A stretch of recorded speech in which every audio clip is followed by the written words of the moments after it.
My name's Andrew Tate. I am 4 times kickboxing world champion and all-around nice guy. Yes, you are, Andrew. So there's been a bit of controversy lately with some of your statements on Twitter. Could you talk us through it? Yeah, I think Twitter surprised me because I only really took to Twitter when Trump won the election. I think that's what inspired me to tweet, because I saw how upset everyone was for no reason. I'm a massive Trump fan, and I started to tweet a lot more then. And Twitter is a dangerous place, man. I don't know where these humans exist. These people who argue with me, I really don't know where these people dwell under a bridge somewhere. But Twitter really showed me that the world is full of idiots. And since then, I've been stating my opinions, but I deliberately put them in a very brash, abrasive manner. So that is deliberate. You are like amping it up slightly. Well, I don't think I'm amping up the opinion. I'm not changing my opinion in any form. I'm just putting it in an abrasive manner. And I think that life is an abrasive place. I think nowadays we're all taught it's not, and we're all taught it shouldn't be. But that's absolute bullshit. The reality of life is that it is abrasive. If you're in a car crash, that's abrasive. Someone dies, bang, this is how the world is. And I've never believed it to ever be any other way. So if I want to say something, I'm going to say it exactly how I think it. And that's going to be abrasive to a snowflake, and I apologize. But thank you. But specifically the depression stuff seems to have set off an insane firestorm across social media. Yeah, the reason for that is very obvious to me. Yeah. And the reason that the depression thing has upset so many people is because depression is an externalization. And externalizing your problems is the number one plague of the modern society. Everyone's looking for a reason to externalize their issue. I drink too much alcohol, so I have alcoholism. No, you get up, you get money from this thing, you put your clothes on, you go down to the shop, you talk to the shopkeeper, you choose what you want, you put it in the bag, you walk home, you unlock the door, you go, you pour it in a glass and you drink it. That's your fault. Don't say it's alcoholism. That is you making a bad decision. Oh, I'm obese because of thyroid or some other crap. Like the thyroid makes a 6% difference overall to your body weight. Even if you have a thyroid condition, which you don't, you continue to eat cake and ice cream. Stop talking shit. So everyone's just looking for a reason to externalize, and depression's a fantastic way to externalize. Because it doesn't matter what's wrong in your life, you can blame depression.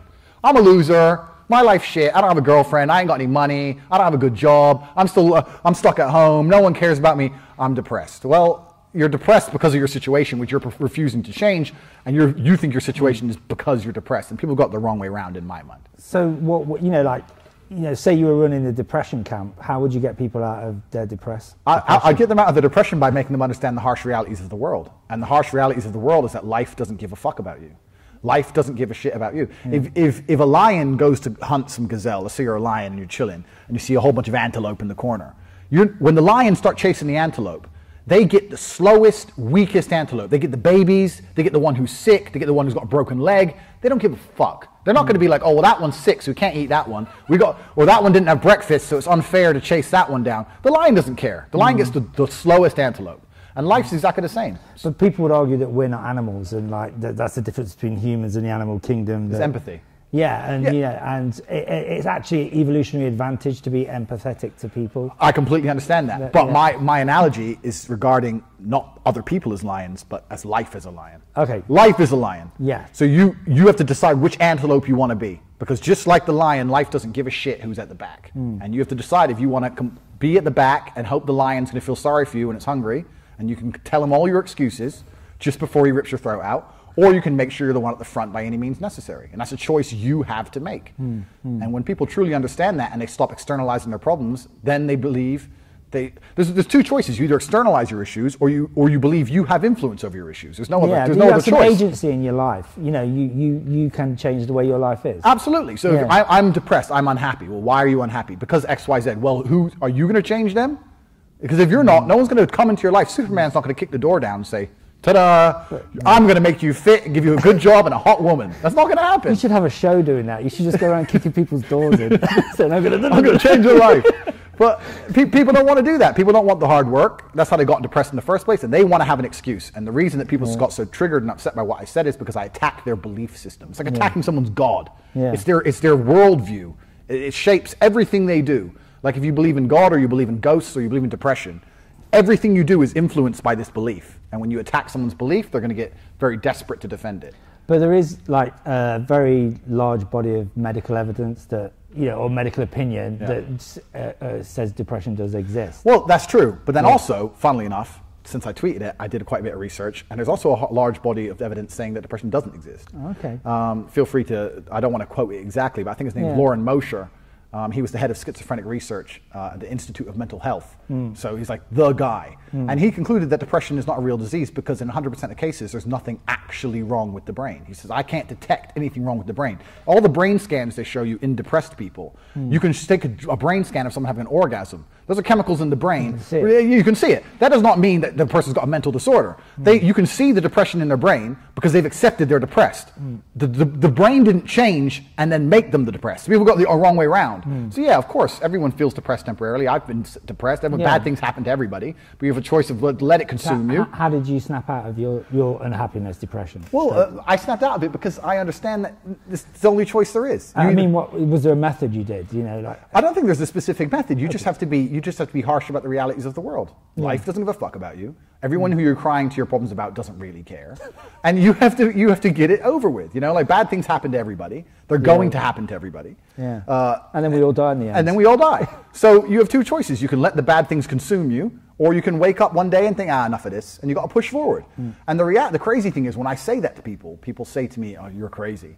That is exactly how the entire world functioned until this new think bullshit came along.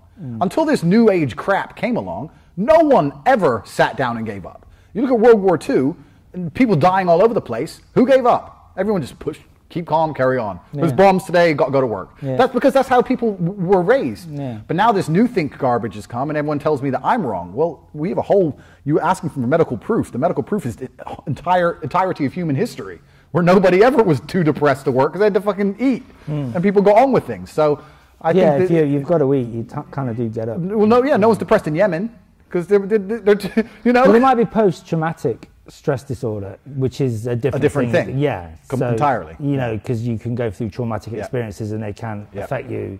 How would you differentiate between that? Absolutely, that's exactly it. I wouldn't. When I was saying depression, I'm talking about the 19-year-old in their bedroom with nothing wrong with their life who's saying they're depressed. That's completely different to post-traumatic stress disorder, in my mind. Obviously, bad things can happen to people and they can affect you. Still, I believe you're a master of your own mind, but I think that's a much harder battle depending on what you went through. But it's really interesting you said that. I watched a TV show about a German girl who survived a plane crash in the 1970s in Peru. You seen it? Yeah. Well, I haven't seen the documentary. I know the one where she lived by the river. She followed the river. So the plane blew up in the air or something. It crashed. When she was the only survivor, she woke up. She saw her decapitated mother next to her still strapped in the seat. Everyone's dead. She starts walking through the jungle trying to eat. Ends up, because of her wounds, gets infection. Ends up sure she's going to die. Passes out in a clearing, gets saved. Blah blah blah. And they were talking to her what happened once she'd been saved, and she obviously eventually made it back to Germany. Her family originally thought she was dead. And she said, well, what happened when you got back? And he said, well, my dad tried to sell a book, but no one bought it. So he told me I had to get a job because we needed work. We needed money. So about 2 weeks later, I was working, like doing what? Oh, in a shop. And like, oh, did you go to a psychiatrist? She goes, no. We didn't do that. No. Like, you know what I mean? So this is one of the most dramatic things you can possibly go through. And she just went to a store, got a job, and got over it. Obviously, she had her own personal battle, but she pushed forward, and now she's doing an interview at age 80 saying, yeah, well, you just have to get on with life. So and people are going to tell me I'm wrong. I'm like, this is the evidence that it is possible. So it's crazy. But were you surprised by the vehemence of the reaction on Twitter? I don't think I was surprised. I wasn't surprised because I know I'm attacking people's belief system. People want a reason to be, that people are a failure and they have to externalize their reason. They don't want to wake up and go, I fucked up. This is my one life and I wasted it. People don't want to do that. They want to think, well, I didn't follow my dreams because, and it's not just depression, it's everything. Oh, I don't make money because of Jeremy Corbyn's not in the prime minister. If Jeremy Corbyn was prime minister, I'd push a Lambo. No, you would. Nothing would change. Nothing. You'd still be a shit muncher. But they don't want to accept these realities. Because it's a very interesting thing. Sorry to interject this, but there was some survey of the richest people in China, and they basically were the richest people. Like all through the communist era, everyone went poor, and then now it's like the people who were rich in the turn of the 20th century are rich again because they kind of got. It's a mindset. Yeah, the mindset to kind of how to make money, whatever situation, like you said, you'd be pushing a Lambo. Absolutely, and if you're going to try and externalize, like I said, the depression thing, or you're going to externalize on politics, you're externalizing the country you live in, you externalize anything. People in Romania do this all the time. Oh, but my government's corrupt, that's why I have no money. I said, he has a Bentley. You know, maybe his family has money, maybe, but not all of them. Some of them have pulled it off. So it's down to you as an individual. People don't want to accept individual responsibility because then they have to be responsible for their failures, and that's the truth. But were you secretly happy that it kind of blew up? I loved it. Like the great thing about it is people were trying to give it to me, like the celebrities and stuff, and I bet they were sitting there thinking, "Oh, I'm going to get him." But I cannot explain how much I didn't give a fuck, and I'm not. That's not bravado.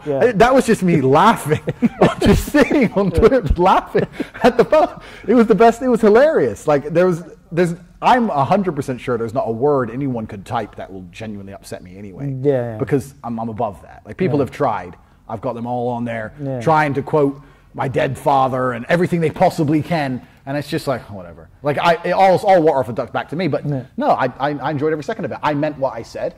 Everyone was saying to me, when are you going to be sorry? Or I think a couple of famous people said, I guarantee he retracts this. And I was just like, mate, I guarantee I don't. I'm doubling down. Like, I mean what I said. So I'm sticking by it to the end. You know, you can quote me for the rest of my life. I mean what I said. And I wasn't 1% upset by the backlash. But do you think, you know, people said that there's an element of trollishness about it. Do you kind of agree with that a bit, that you kind of were baiting everyone because it was their sacred cow? Well, because people call me a troll, but I don't see myself as a troll because I say what I genuinely think. I don't wake up and think I'm going to change my opinion to annoy this person. I don't hide behind an avatar. You know, I am Andrew Tate. This is what I think. Now, once I've upset them, sure, I'll twist the knife. You know, once everyone's crying their eyes out, you know, then it's fun. Then it's just like salt in the wound. But until that point, I'm just tweeting what I think. You know, and I have no idea who's going to bite. I've said that depression thing for the last 5 years. I've been saying the same thing on Facebook for years. For this time, it went nuts. Why do you think that is? You never really understand the internet. I have no idea why. But it's just how it kicked off. I've been saying the same thing for years and years and years. So when I tweet, I never know what's going to kick off. I'm sure it's going to happen again, and I'm going to double down on what I said, and I'm not going to be sorry, and I'm going to mean it. So it is what it is. But because you are famous anyway in your circles, you know, you're a very accomplished athlete, etc. Would you, you know, some people will be trying to parlay this into a bigger kind of fame. Are you going to try and do that? I don't know. I mean, I never intended, like I said, I started tweeting after the Trump thing. I had 12,000 followers, now I have 28. So I've grown, that's not a huge following at all in the world of Twitter, but I'm growing quite fast. But I really don't have such a long-term plan. I mean, I do enjoy it. I enjoy seeing how many people I upset. You know, like seeing everyone getting emotional over what I say. I think Twitter can be quite fun. Is this something, because you were a chess champion as a child, is that, and chess is quite, you're trying to manipulate the other player into you're making mistakes and losing their etc. Is that kind of, are you trying to manipulate everyone into giving you a cheap thrill in a way? I really don't know. I don't think I'm thinking that much into it. Everything I'm saying, it's just things I genuinely believe. And I know they're controversial. I know they're unorthodox. But I do genuinely believe them. And I was raised with these beliefs. And I don't see how, as much as people told me this was the case, what's an absolute fallacy is people saying that my beliefs are harmful. I really don't believe that. If you don't believe in ghosts, you're never going to be haunted by a ghost. You may have problems or you may see something or whatever, but you're never going to be sitting there afraid of a ghost because you don't believe in ghosts. So I saw something in the corner, I must have been tired. I'm going back to sleep. End of the ghost story. As opposed to my house is haunted, get an exorcist, all this bullshit because you believe in it. So I don't believe in depression. So when bad things have happened to me, when my father died or whatever, I never allowed myself to wake up and think, maybe I have depression. Because it wasn't even in my realm of possibility. It wasn't even ever in my sphere. It's like, I'm upset about this, and time's a healer, and whatever. I've got work to do. Let's get up, let's get done. And so I don't see why that's detrimental to anybody, but of course, people are too stupid to understand that very basic logic. So who's been your most famous detractor so far? I've had J.K. Rowling 2 or 3 times get upset with me. She gets upset quite a lot. Well, J.K. Rowling, the first time I upset J.K. Rowling was pointing out the pertinently obvious, is that she's obsessed with Trump because her husband's a loser. See, what I said was, I've said this, what I said is, if my girlfriend constantly tweeted at some other dude, even if it was hate, I'd walk in the room and say, look, hate and love are too closely linked. I know that because you barely like me. So you think J.K. Rowling... Oh, she wants him bad. So bad. So I was saying she's obsessed with Trump because he's an alpha and he's the most alpha man she can find, and her husband must be a loser. And I said this before seeing her husband, so I pre-diagnosed her condition. I don't know who her husband is. But no one does until I Googled it. So I said all this in advance. And then she said some bullshit back. Even for her, it was a very weak reply. And then I thought, you know what, maybe I look stupid here. Let me just quickly Google. And boom, instantly correct. Like really, like he's a complete waste of space little worm. So I'm sure you're a very nice guy. So I said, fuck you. Anyway, so he was a worm. So I tweeted a picture of him. And everyone was like, oh, Tate's right. She's obsessed with Trump. So I proved that she's desperate for Trump's dick, which is the first thing. And then the depression thing upset her again. Absolute proof there. Absolute proof. Conclusive. And then the depression thing upset her because, of course, billionaire JK, who managed to make untold money with her shit story about a little wizard on a train platform, it suffers from depression. I'm sure you have such real problems in your life, JK. What self-indulgent bullshit. What kind of self-indulgent moron do you have to be in her position and pretend that there's anything depressing about your life? You lucked out. You won the lottery times a million. No one really should give a shit about your story. Please drop the act. Would you sleep with J.K. Rowling? I don't know if she'd be ready for what happens to her. I can't believe I just asked. It would be one hell of a book. I'll leave it at that. I'll show her a magic spell she's never seen. You're going to lose all your Harry Potter fans here. I've never read it. Neither have I. I've never read it. But I don't need to know it's bollocks. Yeah. Like there's books out there about Stalingrad. That shit happened. Yeah. You want to read a book, you can read about the real heroes. Oh, wickety pickety. But that's actually it's a really good point you picked up. Did you think we kind of mythologize too many wrong things in this culture now, and we kind of ignore the people that, like you said, the guys at Stalingrad? Absolutely. Yeah. Modern culture's fucked. Yeah. 99% of the women who I date, if I mention Stalingrad, what's Stalingrad? These people died for you. Yeah, but it was ages ago. They don't give a fuck. Imagine being in the trench and someone goes, we're going to show you a clip from 2017 discussing what you're going through right now as you starve. And it's some bimbo sitting there going, isn't that crazy? Yeah, but is she hot though? Yeah, she is hot. So I forgive her for the night. But this is the reality of the world, and it's nuts. And people idolize absolute inane shit. I'm against the music industry as a whole. I'm very convinced the music industry is a perfect example of how to control morons. I sit there and I see Rihanna, and she's got the best life ever, and she's rich as fuck. It's like, how does she even play an instrument? Probably not. Does she write the music? No. It's all produced for her, and they bring her in the room and they say, okay, we're gonna make a whole bunch of money. Here's your lyrics, and she says, work. It's like what the fuck? Is this how you become? It's crazy. And then it's kind of sold to people as this. And they'll play it on the radio so many times, everyone likes it regardless. Yeah. And then people will buy it, and then she'll go do a concert, and there'll be people in that crowd like she's Jesus. And I'm just sitting there thinking, I've never been to a concert in my life, but I'm just like, what the fucking, she doesn't even play an instrument. What the fuck is this? You can listen on YouTube for free. Has the world lost its mind? But this is the world, and like you said, no one gives a shit about the important stuff. Everyone's concerned with this absolute garbage, and it's a big tapestry. It's a web, but for the same reason you externalize your problems, it's the same reason you idolize someone else or externalize your happiness sources. I eat alone quite often because I travel the world all the time. For about the last 2 years, I've barely even had a house. I've been all over the place. Okay. So I was eating in a restaurant on my own, and I heard a guy and a girl in there on a date. And I was just sitting there listening for about an hour. Just listening, just chilling, listening, on my phone, just whatever. And they were talking for an hour, and everything they spoke about as they got to know each other was the absolute achievements of other people. Well, I like this band. Oh, I like that band too. Or have you ever been here? Everything they talked about, nothing was I've done this or I want to do this. It was, have you seen this movie? What do you think of this? Or and it was just everything everyone else has done. And it's amazing that if you were to make a movie about that person's life, they're not even the main character in their own fucking life. They're just the consumer of everyone else's achievements. And this is how people are going through the world nowadays. And they're wondering why they're unhappy. Well, if you're externalizing your happiness to some football team who doesn't even know you exist, they have to win for you to be happy. If you're going to externalize everything and have no self-control and just be a feather in the wind, well, then life's going to kick your ass. And you're going to end up a shit muncher, and that's where you're going to end up. So tough. So, but some might say that it's quite easy for you to say this because you're a high-achieving guy who's done well in everything they've attempted. Yeah. Like a lot of people, they meet higher barriers and stuff like that. Yeah, but I had a talent for kickboxing. That's arguable. Yeah. But without all the work I put in, I would not have achieved what I've achieved. Now, if someone who's less talented than me, could they have been one-time world champion as opposed to 4? I believe they probably could have if they've been through the shit I went through. The reason I anger everybody so much is because I'm not from a privileged background. My father was a world-level chess player, but he was also a straight G, which means when he got paid, he's in the casino with the women. He didn't give a fuck about, he was very clear, you sons got to make your own way in the world. You've got food for today, so I'm out of here. That's how he was. So and when he died, he didn't leave us a penny. So there was no kind of trust fund, we didn't even have a wealthy upbringing. We come from a very poor upbringing. When we moved to England, we were in a homeless shelter for the first year as we were trying to find council housing, and we're going to single mother council estate. Yeah. I've got every excuse everyone else has got to be a criminal asshole, and I'm not. Yeah. So, and people go, oh, well, you're lucky you could kickbox. I said, getting up and running to this gym because my mom didn't have a car and we couldn't afford the bus, and running 4 miles training, then running 4 miles home is not luck. You could have done that and didn't want to do that. So, people may meet barriers, but if you genuinely apply yourself, you'll do it. So how would you change this? Because this, if it's how you say it is, most people are just going to go home tonight, watch, whatever idiot sees on the TV and never do anything, just sit on the internet complaining. Yeah, well, the world's fucked. Yeah. Society's finished.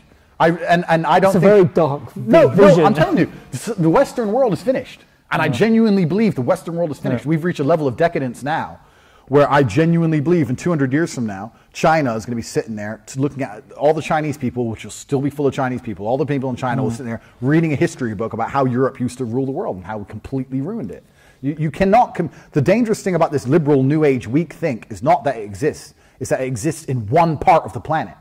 In China, if you're a shit muncher, you make the iPhones, and everyone knows that's what you're supposed to do, and that's your life, and you're happy to have that job, and if you're not, fine, you might jump off a bridge or whatever, but otherwise you turn up to work on fucking time, and you make the iPhones. And the smart people do the smart people shit, and that's just how society is, and that's why they're functioning as a country. When you have a society like this one where everyone believes you're entitled, no one wants to do any hard work, everything goes down the drain, you can't compete in the global If everyone sector. Believes they're entitled but actually would put in the hard work, then that would be a great society, wouldn't it? So maybe we've got half the equation right. They're just well, yeah. Well, obviously not everyone. For there to be a winner, there has to be a loser.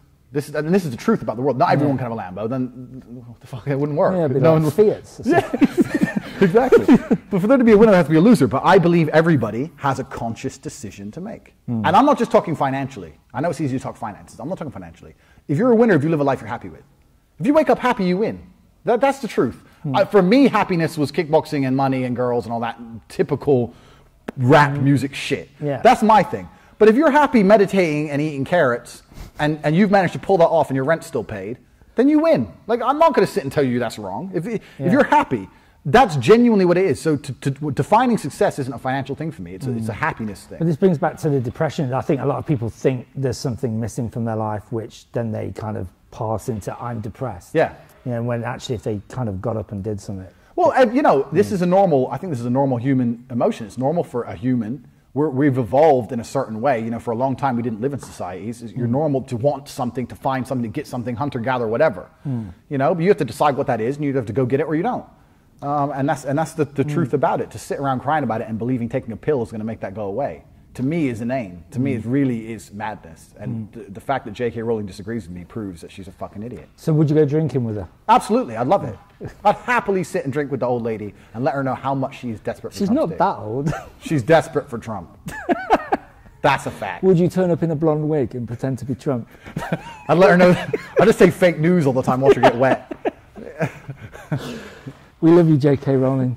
He does. I think you're a dickhead. If Trump were to say, listen, baby, your stories are shit, but I'll give you some. She'd be all like, okay, don't tell anyone. And she'd be round there, behind her husband's back, taking it. 100% solid fact. She's desperate. I know I'm right. Well, we'll have to interview her and get interview her. I know I'm right. I just know I'm right. There's no reason for a woman to be so obsessed with another male unless there's a sexual connotation. Women are Maybe apathetic. She just thinks he's dangerous. Nah, women are apathetic to things. She doesn't give a shit about the world. She doesn't fucking care. Because what was that tweet you said, celebrities don't give a fuck. She doesn't give a shit. Yeah. She's a billionaire. She doesn't care. She doesn't think he's dangerous. She's sitting there, and in her confused, small, old woman brain, she can't work out why she's so obsessed with this person. Oh, I don't know, with her dry vagina, and she can't work it out. But if Big Trump was in the room, she would know what's going down. She'd know instantly. She'd start undressing herself saying, now it makes sense. This is what I've always really wanted. Maybe they could write a book together. Maybe. But I'm telling you now, JK, I've never seen a woman more thirsty. Thirsty, desperate. What's your opinion on transgenderism and the whole issues surrounding that at the moment? If you live 50 years as a man and then wake up on a Tuesday at 11 a.m. and decide you're a chick, you have a mental illness. And it's really that simple to me. Because no matter what you try and do, and no matter how much the left pretend they embrace you, you are never going to be a woman. You are still a man trying to adopt the appearance of a woman. But you're a man. And if you believe deep inside yourself the only way you're going to find fulfillment and happiness in this life is to go through this bullshit to end up nowhere and still be a dude, You have a mental condition. It's someone looking for something and they don't quite know what it is. And they're just unhappy and they think, oh, maybe if I wear a wig, maybe it'll all be okay. But if it's not harming anyone, then what? But it is harming everyone. Well, it's not harming me. No, it's not harming you. There's a guy who lives around the corner from me, wears a bikini, and it's actually a crime against fashion. But I mean, it's not. No, it's not harming you directly. I understand that, but it's harming the social fabric of our society. The social fabric of our society is getting eroded to the point where people are they're fed this idea that they must be so accepting of everything. We have 5- and 6-year-olds trying to pretend they're transgender. A 5-year-old doesn't even know his address, doesn't even know his phone number. And you want to tell me this 5-year-old's intelligent enough to work out he's not a dude? He's never even fucked anybody. He's never had a boner. How is this person intelligent and grown up and mature enough to make a decision on gender? And this comes from everyone being told they must accept it at all costs. And when you start getting a society that must accept ideas at all costs and never challenge them, that is damaging to the social fabric. So what would you do, if someone came to you and said that they're transgender, they're thinking of, changing gender? I tell them that they're wrong. Okay. And I would tell them that you're wrong. I would actually still say I agree with your right to go through that process if you believe so. But I'm not going to participate in the delusion that you're a female. The difference between my society and current society is that transgenders would still exist. However, in my society, everyone would still be calling them he. Like, well, you're a he who looks like a she, because that's what you are. Yeah, and to try and propagate your delusions on others is a dangerous society. For me to wake up one day and say, you know what, I'm Jesus. I'm Jesus. You tell me I'm not Jesus, you're a bigot. I'm Jesus. Everyone would just say, shut up, Andrew. But why is my delusion not accepted, but their delusion is? Funnily enough, just to interject, you can see this on our YouTube channel. There is a man who is both a transvestite and thinks he's Jesus. So we've got it all going on. Yeah, we've got that covered. but this is my point. These delusions, they want to propagate their delusions, and society, the social fabric is telling us we have to swallow them. That's not acceptable. All ideas are open for challenge. My ideas are open for challenge. You want to challenge my ideas, I completely encourage you. I never at any point did anyone say, no one should ever say I'm not right. You want to say I'm wrong, that's fine. Because I have an opinion, you have an opinion, and between the two is probably where the truth is. I'm probably 100%, I'm not 100% right, you're not 100% right. Yeah. This is where the truth is. But certain ideas, they're trying to tick off the list. No, they said they're transgender, so that's true, and you can't disagree with them because you're a bigot. And they say this, and you can't disagree because they said God's real with no proof, and you have to, when you start doing that and putting these ideas in these safe spaces, and this word that's thrown around a lot is tolerance. And I often say to people who use I'm an intolerant. Yeah, people use this against me. You need to be more tolerant. And I say, why? Tell me how being tolerant of a man pretending he's a woman is good for anything. I'm not even saying he can't look like a woman. But tell me how it's bad. Well, it's bad because it's damaging the social fabric. It's damaging the society as a whole to have these ideas which must be force accepted. But what if he just wants to wear dresses and stuff? I'm not saying he can't. Okay. I'm never saying that a transgender can't go through that process. I'm telling you that no one should accept that you're a woman. I welcome you. I'm not the person who's going to police your appearance. You want to look like a chick, fine. But never at any point am I going to believe for half a second you are a female. Because there are, societies across the world where there is a third sex, where it's kind of in between. Yeah, and it's kind of a way to deal with men who like dressing as women. Yeah. And maybe you should try that. Well, I don't know what we should try, but I just know that if you want to come along and pretend you're a woman to me, you're absolutely not. Bruce Jenner, or Caitlyn, whatever his name is a man, still is a man, managed to win Woman of the Year somehow, congratulations. But you are a man, you stay as a man, and this whole left Hollywood, I don't even know. But even they cut it off, he's a dude. DNA, biologically, you're a dude. And all this left Hollywood bullshit society is going to try and say, he's a woman, you're a bigot. And I'm not buying it, and I refuse to buy it, and it's absolute garbage. It's completely not true. And I'm not going to bow. Sorry, JK. Fuck you. But whatever. So you were on Big Brother, and you got pulled out. Kicked off. Because of the sex video. Could you just talk? That's not why I kicked off. Here's the real reason I got kicked off. Okay. So that girl from the sex video, there's actually been, if you Google Andrew Tate's girlfriend, there's been articles since where she's gone to the papers and said that was all fake. So that's the first thing. So everyone goes, you're a woman beater. Well, the girl herself's come out and said it's fake. But then everyone goes, you paid her to say that. So you can't please these trolls. So I don't even bother refuting it anymore. I'm still good friends with her. I was with her yesterday. So, and this is like 2-3 years ago. So we're still good friends anyway. The real reason I got kicked out of Big Brother is because I was too good at triggering everyone. So what happened was I was only in there for about 9 days, and 4 people walked out, and every single man there at some point had threatened me with violence. So they took me into the diary room, and they said, we're really concerned about the dynamic of the house. This is all off camera. Yeah. I was like, well, the rules of Big Brother, we all signed a contract saying no one's allowed to make threats. I'm not threatening anybody. All these people are threatening me. You need to shut down their threats. And like, yeah, but people, you're very controlled, and they're more emotional, and we just want to guarantee that in the event of an altercation, you won't hit anybody. So basically they said, we've got a whole bunch of idiots in here who can't control themselves, children. And if they swing for you, we want you to play Floyd Mayweather and do nothing about it for 4.5 minutes while security turns up. And I said, no, I'm not going to start an argument, but if they're going to swing at me, they're going to get knocked the fuck out. I don't know if there's 2 of them going to attack me. I ain't getting punched on TV. I don't know what's going on. I don't know this guy. Maybe he knows something. Who the fuck? If you swing at me, I'm taking you out. So that's my position. Okay. I'm not going to start it, but as soon as they start running their mouth, you better send security in advance because I'm taking them out the game.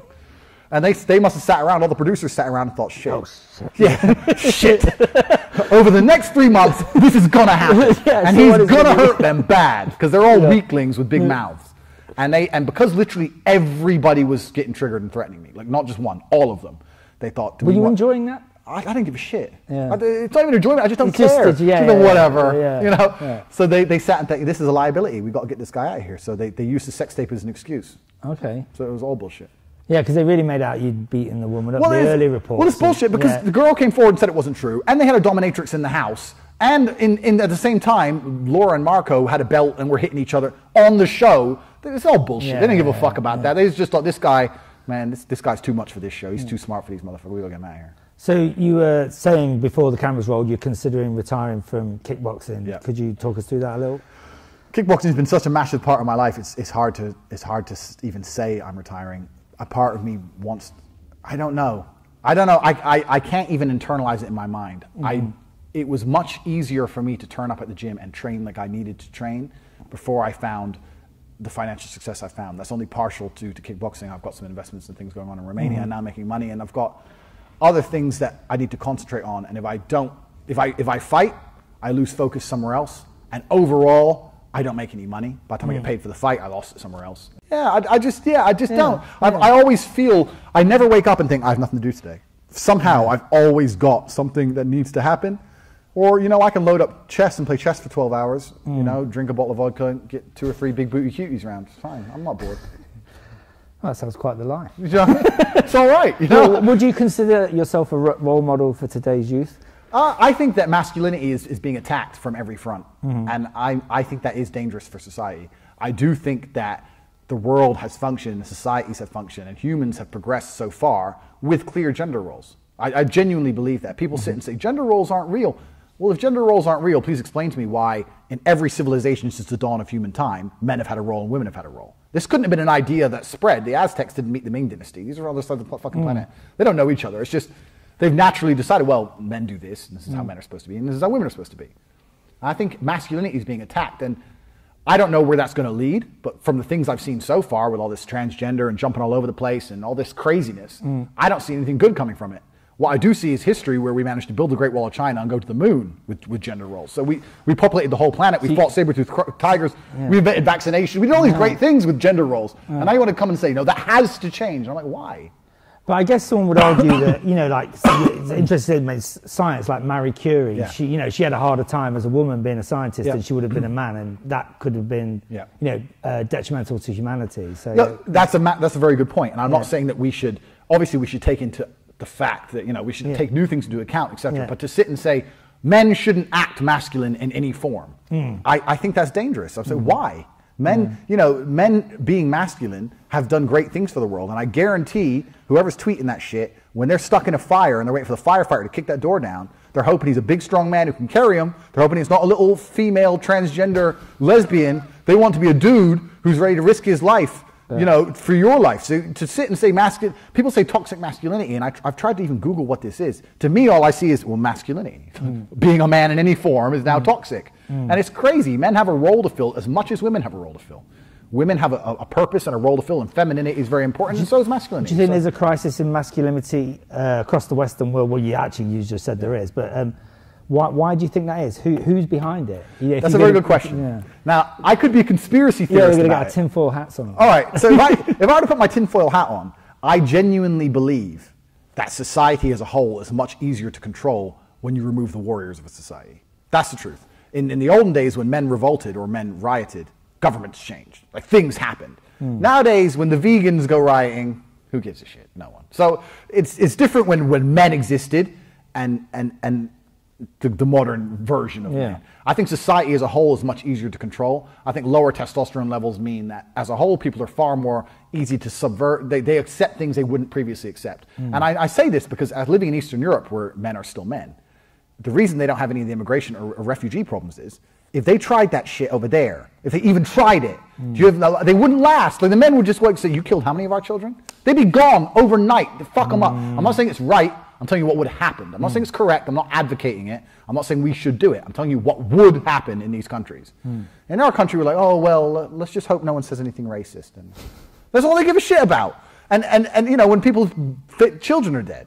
And this is what happens when you remove the warrior instinct from men, you remove the warriors of a society, and a society will buy any bullshit you throw at them. Doesn't matter what you do to them, they'll lap it up.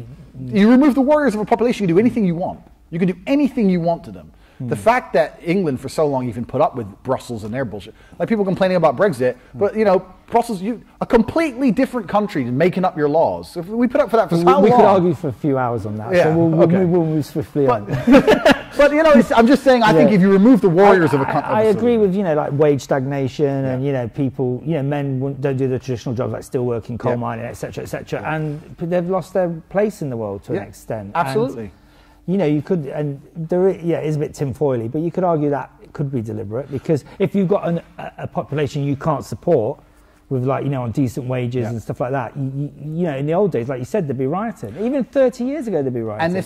And look, I'm an immigrant from America. My father's black. I'm mixed race. Don't call me racist, because I'm not. My best friend's Muslim. My trainer, Amir, he's a Bosnian Muslim. So I'm not racist. So, but this immigration thing and all that kind of thing that's going down, once again, females, never since the dawn of history, have ever had the responsibility of being protective of a territory. Females are not territorial by instinct. That's a man's job. Men are territorial. So the only people who should be concerned with the literal invasion of this country, and I'm going to call it an invasion because when you have a large percentage of the population who are prepared to kill themselves to kill you, that's an invasion. It doesn't matter if there's 1,000 of them or 500, whatever. When there's a percentage of a population prepared to kill you by any means necessary, to a degree you've been invaded. So if there's a problem in this country, only men are the people who are territorial enough to stand up and do something about it. And when a man decides to say anything even about the issue, he's branded instantly a bigot and a racist. And I think, well, what would you do? Well, that's a very good question. But I think the first thing we need to do is absolutely be respectful and patriotic about the sovereignty of the country, and even that doesn't exist nowadays.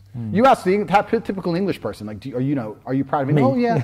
But you know, you have. But I think jingoism and patriotism can often be used by people who haven't got the best interests of the people at heart, and that's why I always shy away from, you know, sort of, you know, waving the flag, because it's a version of England that I probably don't agree with. No, I completely agree, and this is the number one problem with the right as a whole, is that when I say these things, what I'm actually saying is we need to include the Muslim community to the point where we understand what Britishness is, not to the point where they don't speak English and they don't give a fuck what country they're in as long as they get to go to the mosque. That's not British. We need to include the Muslim community to the point where when they do hear something of an extremist nature, they're straight on the phone. Because when someone says to me, oh, no one knew anything, he was a lone wolf. Bullshit. That's bullshit. But so, there is a lot, to be fair, you know, there is a lot of, you know, people dobbing other people in. It does happen quite a lot, because, you know, the guy in Manchester, you know, people were ringing up about him and they weren't doing anything about it. My very simple view on it is that the only people who can fix Islamic extremism are Muslims. Yeah, exactly. I cannot come along and tell an Islamic extremist that he's wrong about the Quran. He would not respect my opinion. Tell him about depression. Yeah, exactly. Tell him about pretty much everything else. But only Muslims can fix this. So it is an Islamic problem. I'm not saying that they're all terrorists. I'm thinking it's an Islamic problem that must be fixed with Islam. Within the community. But people are so cowardly nowadays, they don't even want to stand up and say it's an Islamic problem. They don't even want to diagnose the problem. If you have a business and the problem's in manufacturing, but you don't want to know you don't want to even diagnose what the problem is, you want to start yelling at the sales guys. Your business is going to fail. I think people are just scared that, you know, when you say stuff like that, is that people tend to think that you mean all Muslims. Every single Muslim in the country is now a problem. And when you say these things, you attract the genuine racists. And they ally with you. Like, I've tried to say some of these things before, saying we need to work closely with the Islamic community, and it is an Islamic problem, and only us working closely with the Muslims will fix it. Then someone, kill all the Muslims! Like, that's not what I said. So you do get those guys, and they discredit your whole argument. Exactly. So it is difficult. But as a whole, even just the immigration thing, even the wage stagnation, lots of things that are happening within this country, it's the fact that they get away with them because they've removed the warrior spirit from males. And when you do that, you can do whatever you want. This is a question that I probably know the answer already. Would you consider yourself an angry person? I think that the word angry can be misunderstood. I think I'm an angry person, but I genuinely enjoy being an angry person. People assume anger is quite a sad, low-frequency emotion, whereas I think anger is an extremely energetic emotion. I was a fantastic kickboxer because I'm angry. Like, the only thing that will get you out of bed and go to the gym at 6 in the morning when you're fucked and you don't want to and you've literally got a broken ankle is just waking up and just being pissed off. Like, it's always done me well. Yeah. Like, I don't have a criminal record. I've never attacked anybody. I have self-control, just because I don't externalize my problems. I don't believe I have an anger issue. I don't externalize it like the depressive idiots do. I understand who I am. Yeah. I've never lost my control in any situation where I shouldn't have. But I think anger is an extremely powerful source. I think it's an amazing pot of unlimited energy. Yeah. And it's a great thing to have if you can attribute it in the right direction. Yeah, you know, I genuinely, even when I was kickboxing, before I had money, I genuinely used to get angry I had no money. Like people, a Ferrari would drive past, people go, oh, a Ferrari, and that'd ruin my day. I was like, fuck. Yeah, because you want a Ferrari. Yeah, like, how does he have $250,000 for a car and I don't? Like, and it really used to make me, people go, well, why are you pissed off? I was like, no, don't you understand? This dude's doing something we're not doing. And everyone else is just like, oh. For me, I was like, no, there's got to be something here. Yeah. And there's a way to get there. Yeah, and now I have one. Everyone's like, "Oh, you're lucky." It's like, no, I've been thinking about this for 10 fucking years. So don't say it's luck. Yeah. You know, it's a long process, and I really genuinely wanted it, and now I've got it. Yeah. So, have you ever crashed any of your cars? Never had a car crash. Touch wood. I'll never crash. I'm too good for that shit. Okay, rounding up. So obviously, because of your reputation, some people who might consider themselves depressed will be watching this video. Have you got a message to the sad, depressed person in Michigan? Oh, hello, Michigan. I'd be depressed too. You've got a choice. You've got a choice. You have a choice to make. You have a choice to make every day you get out of bed. You can accept you're depressed, or you can fix it. This is a choice you have to make. The same thing about being depressed, fat, lonely, sad, ill-educated, anything. You have a choice to make, and you can make it. If you're really looking for people who are going to bother to push you across that line, maybe you have an amazing family, maybe you have an amazing spouse, maybe you do. But most people really cannot be asked to lead the horse to water. It's down to you to do it. And you can come at me. Feel free to tweet at me all your excuses. Get them all prepared and put them in nice tweets. Do a nice thread, tweet them at me. Because when you're finished tweeting, nothing's going to change. You're still going to be depressed. I'm still going to be happy. And you're still going to be sitting there with all your excuses as a loser. So you can make your choice how you want to live your life. It's really that simple. Well, thank you very much.